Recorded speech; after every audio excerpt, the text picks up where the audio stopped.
Hello, I hope this finds you doing well on this beautiful Wednesday. I don't know about you, but the rain yesterday evening just kind of cooled it down just enough. I think it might be a little humid today, but the sun is out, the wind is blowing. It's beautiful right outside my window, and the butterflies are still here and just doing their thing.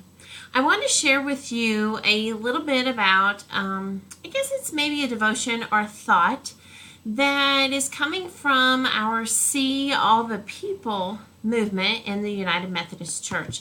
And certainly this is a reminder of why we do what we do. So I want to share a few things that they sent this week.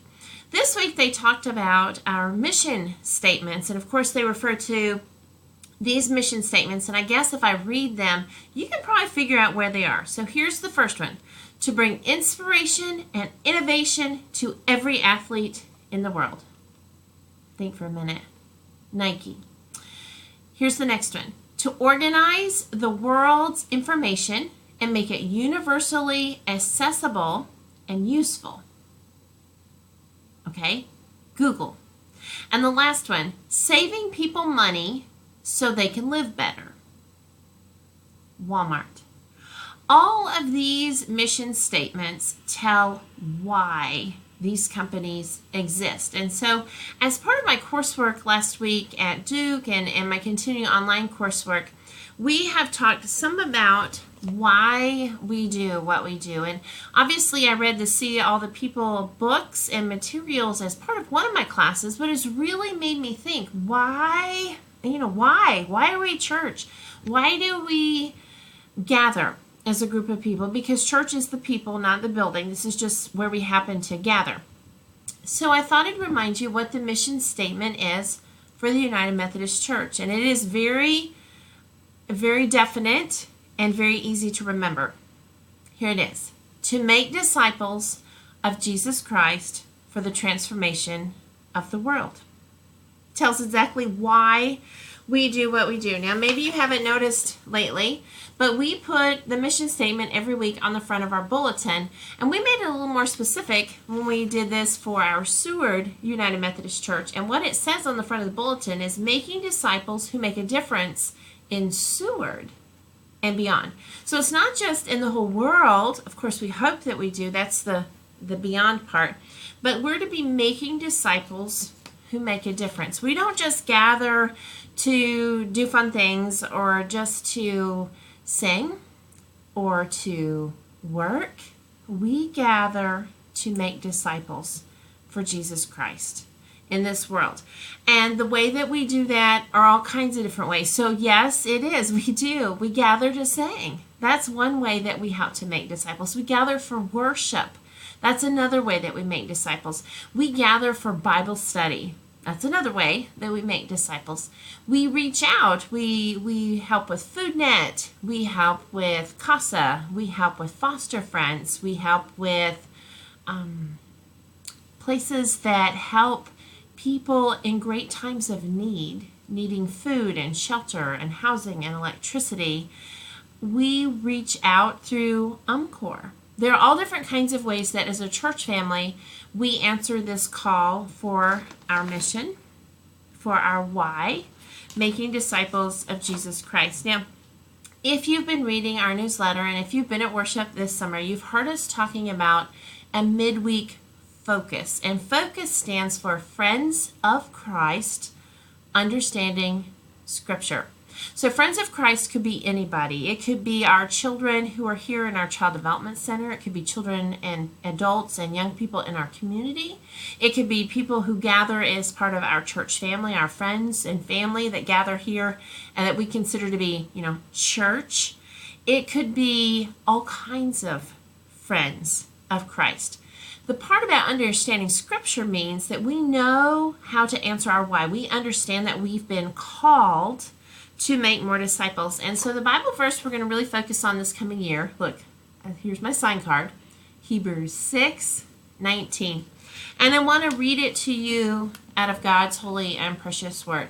In Hebrews 6:19, God says, "We have this hope, a sure and steadfast anchor of the soul, a hope that enters the inner shrine behind the curtain. Now, as we understand Scripture, we understand the Old Testament Scripture and the temple, the church. There was a shrine. There was a large piece of fabric, and only the priests could go behind that curtain. Only the priests. Now, when Jesus entered the picture as a human, as a man, obviously he's always been our triune God. Always there was God. Always there was Jesus, and always there was the Holy Spirit together as one. But when he came as a person, and when he died on the cross and was raised from the grave, we understand that the temple curtain split from the bottom up, that it opened the temple forever, that church forever was accessible not just to priests, not just to clergy, but to everybody. All friends of Christ have access to Jesus, and he is our anchor. So this coming year, as we think about this idea of being anchored to Christ, where our faith is anchored, we're going to explore how we are anchored to Christ. How are we anchored in such a way that we then make disciples for Jesus Christ? And so you're going to get an invitation to be a part of what this might look like. There will be ways that you could serve, ways that you could pray. There will be ways that you could help, you could shop, you could have snacks with people. You could come for worship. You could come and eat dinner. You could cook dinner. You could clean up from dinner. You could play instruments. You could create artistic things that help us in our worship. This is a call to remember our why this year. This year, as the people of Seward United Methodist Church, of our church family and our friends, because we're family and friends, we're all included, to understand Scripture as being anchored to Christ calls us to answer our why. Not just to sit and listen, not just to wait for God to be active, but to respond. So, as I read my Scripture, I read that we have all been called. We have all been called to be anchored to Jesus Christ. We have all have access to Jesus. The curtain no longer separates us. The curtain has been split forever and ever. Amen. And as I understand in our Scripture, there's no expiration date on the age I quit serving. Now, my service may look different in my 20s, in my 30s, in my 40s, 50s, 60s, 70s, 80s, and even in my 90s.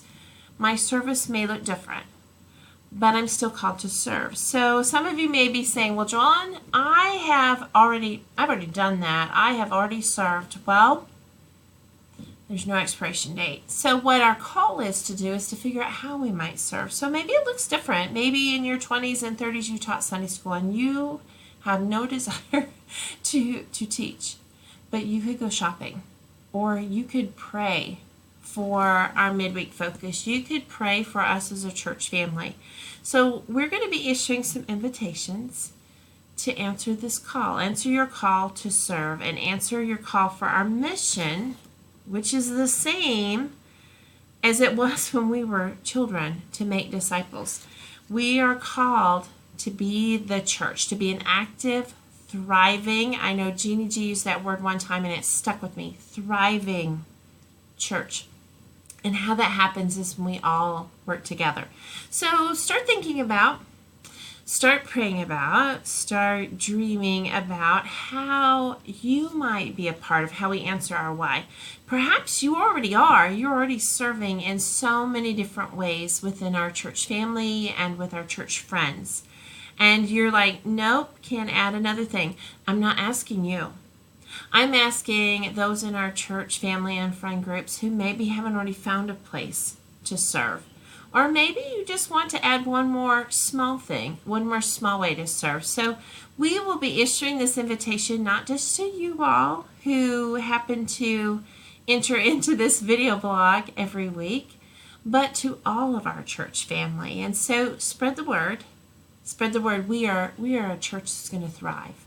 And because we thrive, we serve Jesus. And because we serve Jesus, we follow the mission. And our mission is to make disciples for Jesus Christ, for the transformation not only of this world, but for Seward and beyond. So I hope that this finds you well today.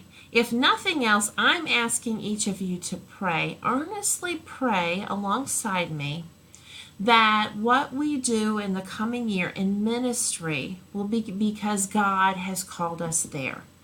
And because we feel we're being called there as a church family, we hope that you will walk with us. Walk with us into the adventure with Jesus Christ, being anchored to Him in many different ways.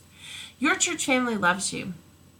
If you're part of our friend group, some of you don't even live anywhere near Seward, and you're thinking, oh my gosh, she's not talking to me. Well, you can still pray. And we would love for you to pray for us and with us. We love you. We look forward to seeing you in worship soon, and we hope that this finds you enjoying the end of your summer, the end of July. May God bless you and keep you. May the Lord make His face to shine upon you and give you peace. Amen. Amen.